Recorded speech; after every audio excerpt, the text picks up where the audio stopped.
जय हिंद। समझते हैं कि वायुमंडल में इतना ऑक्सीजन होने के बावजूद हमें ऑक्सीजन सिलेंडर की ज़रूरत क्यों पड़ती है, क्या होता है nebuliser, oxygen concentrator, oxygen cylinder, liquid medical oxygen या फिर वेंटिलेटर, इन सब की ज़रूरत क्यों पड़ती है, इनमें क्या अंतर होता है। देखिए, हमारे वायुमंडल में जो 98% 78% नाइट्रोजन है, जिसका हमारे श्वसन में कोई रोल नहीं होता है।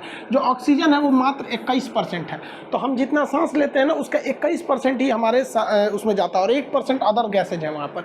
तो इस 21% में से फेफड़े को नाइट्रोजन अलग करना पड़ता है, बाकी सारे गैसों को अलग करना पड़ता है। लेकिन जब हमारा फेफड़ा डैमेज हो जाता है बीमारियों की वजह से, तो वो ये सारी क्रिया को नहीं कर सकता है। इसलिए हमें क्या चाहिए कि उसको टोटल का टोटल प्योर ऑक्सीजन दे और उस ऑक्सीजन को उसे छांटना ना पड़े। हालांकि फेफड़े टोटल दिए गए ऑक्सीजन का केवल 4% ही लेते हैं। 21% ऑक्सीजन जो लिया जाता है उसका 4% ही यूज हो पाता है। लेकिन यहाँ पर फेफड़ों को ज़्यादा वर्क करना पड़ता है। सबसे पहले नाइट्रोजन और अलग की गैसों करो, फिर उसमें से 4% निकालो। इसलिए मरीज को डायरेक्ट दिया जाता है 99% शुद्ध ऑक्सीजन, जिसमें से वो उसका शरीर उस 4% के आसपास ऑक्सीजन को एब्जॉर्ब कर लेता है। देखिए, नेबुलाइजर एक ऐसी मशीन होती है, वो जो छोटी सी मशीन है, ये हवा से ऑक्सीजन को सक करती है और इस सक किए हुए ऑक्सीजन को भेज देती है फेफड़े में। ये 80 से 85 से 95% शुद्ध ऑक्सीजन को ये खींच लेती है। ये छोटी सी मशीन होती है, नेबुलाइजर बोलते हैं।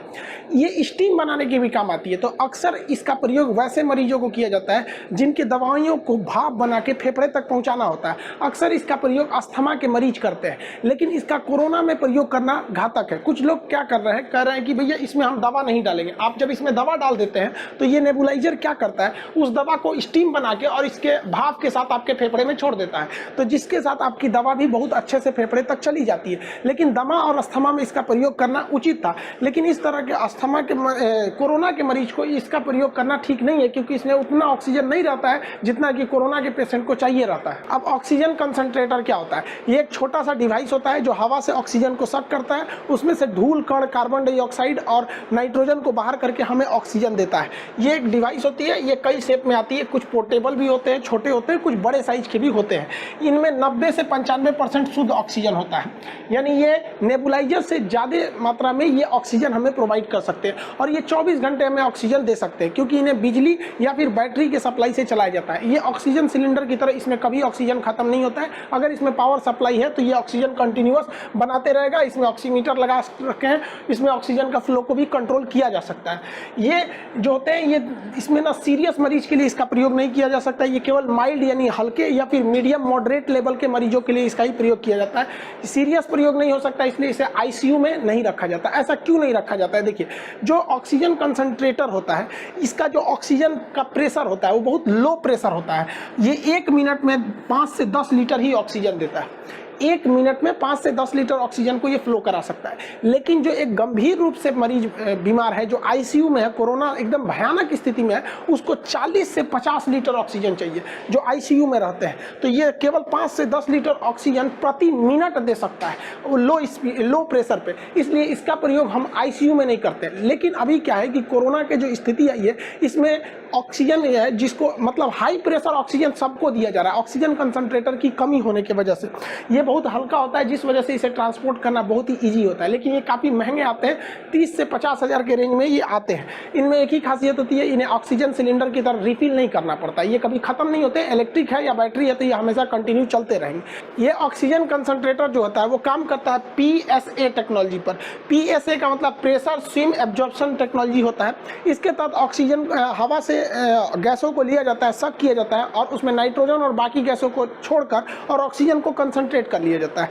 इसीलिए इसे ऑक्सीजन कंसंट्रेटर कहते हैं। ये छोटे मात्रा में होता है, इसको बड़े प्लांट में लगा दिया जाता है। जब इसी कंसंट्रेटर का बहुत बड़ा प्लांट लगा देते हैं तो उसी को हम लोग कहते हैं PSA प्लांट। इसी प्लांट को बहुत से बाहरी हॉस्पिटल वगैरह के बाहर लगाए गए हैं। इवन मोदी जी ने भी जो घोषणा किया है इसी प्लांट के बारे में, उन्होंने कहा है कि जो PM केयर फंड में पहले 162 और अभी 551 के आसपास, मतलब 550 के आसपास वो जो ऑक्सीजन कंसंट्रेटर का जो बड़ा रूप है, जिसे हम लोग PSA कहते हैं, ये टेक्नोलॉजी लगाने की बात की गई है हर एक हॉस्पिटल के बाहर। देखिए, देश में अभी भी ऑक्सीजन का टाइम पर नहीं पहुंच पा रहा है। कुछ किल्लतें दूर हुई हैं, लेकिन अभी भी उतना दूर नहीं हुआ है। इसको गवर्नमेंट अगर चाहे तो और इम्प्रूव कर सकती है। देखिए, जितने ऑटो इंडस्ट्री होते हैं, गाड़ियां जो सड़क पे चलती हैं, इनके टायरों में नाइट्रोजन गैस भरा होता है और इन्हें बनाने के लिए भी नाइट्रोजन जनरेटर होता है जो काफ़ी सिंपल काम करता है। वो भी PSA टेक्नोलॉजी पर ही काम करता है। वो क्या करता है, हवा को लेता है, सक करता है और कंप्रेसर लगाता है। कंप्रेसर के बाद वो क्या करता है, उसको अलग अलग उसके जितने भी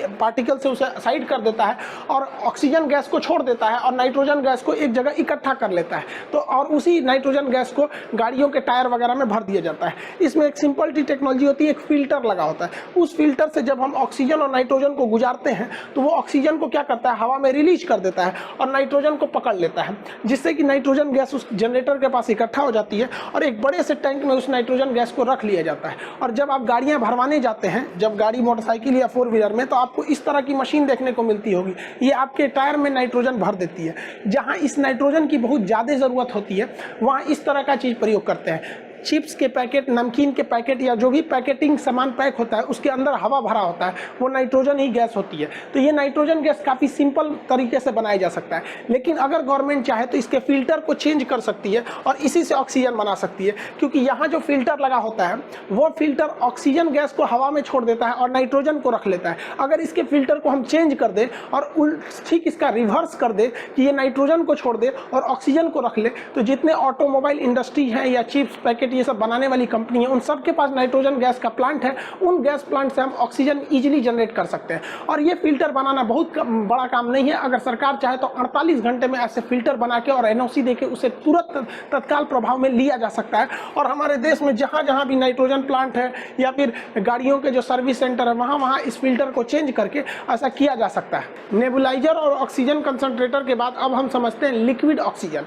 लिक्विड ऑक्सीजन को हम लिक्विड मेडिकल ऑक्सीजन भी कहते हैं, जिसे ऑक्सीजन सिलेंडर के नाम से आप जानते हैं। वो लिक्विड फॉर्म में रहता है। जब आप उसका रेगुलेटर खोलते हैं तो वो गैस का रूप ले लेता है। जिस तरह आपके घरों में खाना बनाने वाला सिलेंडर होता है, जब वो पाइप से गुजर रहा होता है तो देखते होंगे वो लिक्विड फॉर्म में जाता है, इसलिए उसे लिक्विफाइड पेट्रोलियम गैस LPG कहते हैं। वैसी तरह इसे LMO कहते हैं, लिक्विड मेडिकल ऑक्सीजन के नाम से जानते हैं। इसे काफ़ी ठंडा टेम्परेचर पर रखना होता है, इसलिए इसे क्रायोनिक ऑक्सीजन टैंकर कहते हैं। ये बहुत ही कम टेम्परेचर पर बनाया जाता है। जहाँ पे इस टेक्नोलॉजी से ऑक्सीजन बनती है वो काफ़ी बड़ी टेक्नोलॉजी होती है, काफ़ी कॉम्प्लिकेटेड होती है, क्योंकि उसके टेम्परेचर को -185 डिग्री रखना होता है। लेकिन ऐसे रखने से हमें क्या होता है कि सेम बर्तन में हम 80 गुना ज़्यादा ऑक्सीजन रख सकते हैं। अगर किसी बोतल में हम ऑक्सीजन को अगर गैस के रूप में रखते हैं और उसी बोतल में अगर हम लिक्विड के रूप में रखते हैं तो 80 गुना ज़्यादा ऑक्सीजन को हम लोग स्टोर कर सकते हैं, काफ़ी ज़्यादा मात्रा में, इससे भी ज़्यादा स्टोर हो सकता है। तो ऐसे जगहों पर ऑक्सीजन को स्टोर किया जाता है। वहाँ से इस क्रायोनिक टैंकर से इसे ले जाया जाता है और हॉस्पिटल का अपना अपना एक टैंकर होता है, उस टैंक में भर दिया जाता है और उस टैंक से सप्लाई यही रहती है, जहाँ से अलग अलग ये जो ऑक्सीजन के कंटेनर होते हैं इसमें ऑक्सीजन सिलेंडर में इसे भरा जाता है और इसे ज़रूरत के हिसाब से दूसरे जगहों पर भेज दिया जाता है। अलग अलग टैंक की अलग अलग कैपेसिटी होती है। अब आप कहेंगे कि सर जो मरीज सीरियस है उसकी क्षमता जो होती है वो 1 मिनट में 50 लीटर सांस ले लेता है, तो ये कितने क्षमता के होते होंगे? तो अलग अलग इसकी कैपेसिटी होती है, साइज के हिसाब से कैपेसिटी होती है। ये लगभग 4000 लीटर की क्षमता का भी आता है। पर मिनट अगर आपको 50 लीटर की ज़रूरत है तो इसके पास जो क्षमता होती है बड़े साइज वाले के 4000 से 5000 लीटर की क्षमता होती है। तो अलग अलग क्षमता पे इसे अलग अलग जगहों पर ले जाया जाता है। इस लिक्विड ऑक्सीजन यानी ऑक्सीजन सिलेंडर की खासियत क्या होती है? इसमें 99% शुद्ध ऑक्सीजन पाया जाता है और ये बहुत ही प्रेशर के साथ भेजता है।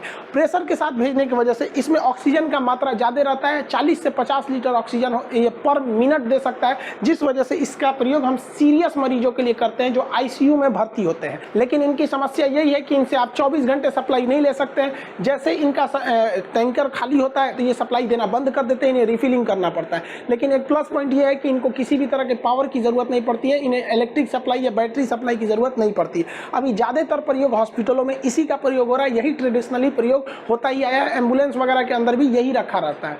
ये क्या करता है, ऑक्सीजन को प्रेशर के साथ इस ऑक्सीजन मास्क के साथ यहाँ छोड़ देता है और मरीज को खुद से सांस लेना पड़ता है।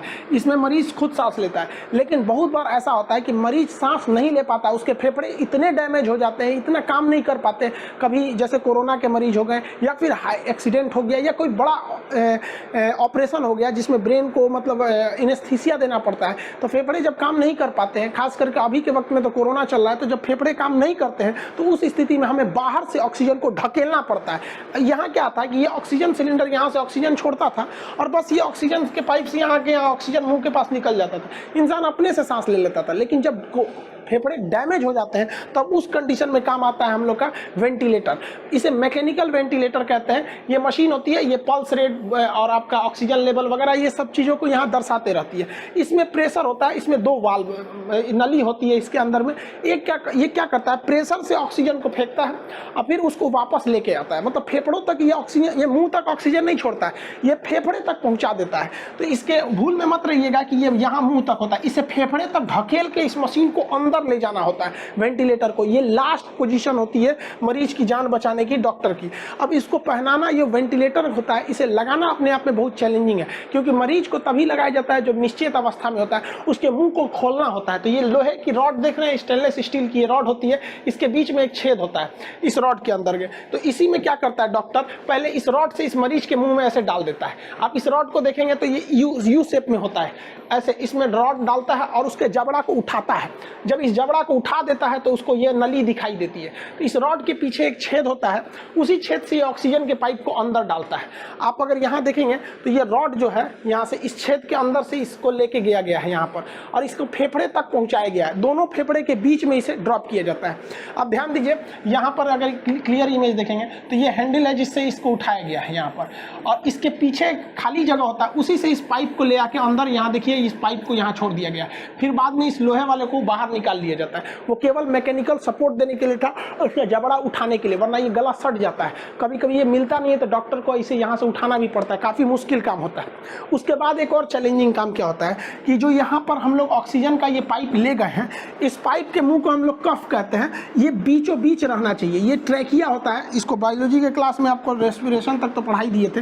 ये ट्रैकिया है, यहाँ से 2 बार हो जाते हैं ब्रोंकाई, और फिर आगे जाके ब्रोंकियोलस होता है, फिर एल्वियली होता है। तो इस कफ को ना यहाँ पर ले आके रखना होता है ताकि ऑक्सीजन दोनों फेफड़े में बराबर जाए। और अगर ज़्यादा नीचे ला देंगे, जैसे यहाँ देखिए ये कफ को यहीं पर रखा हुआ है यहाँ पर, और यहीं से ऑक्सीजन को छोड़ देना है ताकि दोनों फेफड़े में ऑक्सीजन बराबर जाए। और अगर एक साइड में हो जाएगा तो एक ही फेफड़े में ऑक्सीजन जाएगा। और इतना लगाने, जब ये लगा दिया जाता है तब उसके बाद से इस मशीन से प्रेशर दिया जाता है फेफड़े में, और वो मशीन जब फेफड़े में प्रेशर देती है तो हवा अंदर जाता है लंग्स में, फिर यही मशीन उसको निगेटिव प्रेशर करके वापस खींचती है, एक बार ढकेलती है, एक बार खींचती है। ये लास्ट होप होता है मरीज को बचाने के लिए। आप ओपीडी, इमरजेंसी या आईसीयू वार्ड सुने होंगे। देखिए ओपीडी क्या होता है, इसका फुल फॉर्म होता है आउटर पेशेंट डिपार्टमेंट। जैसे पटना, एम्स पटना का ये ओपीडी है। इसमें क्या होता है, कोई भी बाहरी मरीज जो है, जो चलने फिरने के काबिल है, जिसको कोई बीमारी हुई है, वो सबसे पहले ओपीडी में आता है। डिपार्टमेंट है ओपीडी।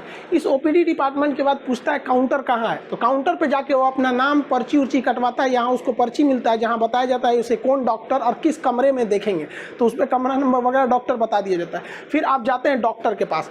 डॉक्टर के पास जब जाते हैं, ओपीडी के बाद पर्ची कटाने के बाद अब कब नंबर आया, डॉक्टर जब देखते हैं तो डॉक्टर आपको दवा लिखते हैं, फिर बुलाते हैं कि अगले दिन आइएगा। या कभी कभी डॉक्टर देखते हैं कि नहीं, इनकी तबीयत ज़्यादा खराब है, इन्हें ऑपरेशन या वगैरह किसी चीज़ की ज़रूरत है, तो आपको ऑपरेशन के लिए भी बुला सकते हैं। हो सकता है कि वो उसी दिन ऑपरेशन के लिए एडमिट ले ले, अक्सर ऐसा होता नहीं है, वो आपको किसी और दिन एडमिट के लिए बुलाते हैं। फिर आपको वो एडमिट करके आपका ऑपरेशन थिएटर, जिसे शॉर्टकट में ओटी कहते हैं, तो ऑपरेशन थिएटर में ले जाते हैं और आपका ऑपरेशन कर देते हैं। ऑपरेशन करने के बाद अब आप ऑपरेशन थिएटर में आराम नहीं ना कीजिएगा, आपका रिश्तेदार हुआ जाके खाना ना खिलाएगा, कहीं ना कहीं रखेगा। तो जब आप अगर आप नॉर्मल मरीज हैं तो आपको ऐसे ही वार्ड में शिफ्ट कर दिया जाता है। लाइन से ऐसे चौकी लगल रहता है, बैठल रहिए यहाँ पे। और अमीर आदमी है तो आपको एक रूम दे दिया जाता है, और नॉर्मल है तो ऐसे वार्ड में रख दिया जाता है। इस वार्ड में डॉक्टर कभी कभार 3-4 घंटा पे आ जाता है, क्योंकि जो सीरियस मरीज नहीं रहते हैं उन्हीं को ओपीडी में ले जाया जाता है, नॉर्मल वालों को लिए। तो जिनका ऑपरेशन है वही ऑपरेशन थिएटर और वार्ड में जाते हैं, और नहीं जिनका ऑपरेशन नहीं होना है, नॉर्मल दिखाना है, किसी को ब्रेन दिखाना है, आँख दिखाना है, ये अगर ऑपरेशन नहीं है तो ओपीडी में जाइए, पर्ची कटाइए, डॉक्टर से मिलिए, दवाई लिख के जाइए, कब खाना है खा के आइए। लेकिन एक होता है इमरजेंसी डिपार्टमेंट। इमरजेंसी में कोई खुद नहीं जा पाता है, कोई दूसरा आदमी ले जाता है। मान के चलिए भयानक एक्सीडेंट हो गया, कोई गोली मार दिया, कोरोना का एकदम सीरियस मरीज हो गया, तो इस सब में इमरजेंसी होता है। यहाँ पर आप तुरंत यहाँ पर पर्ची कटाना थोड़ा सिंपल होता है इमरजेंसी में। इमरजेंसी में जैसे जाते हैं तुरंत आपको आईसीयू में भेजा जाता है, इंटेंसिव केयर यूनिट।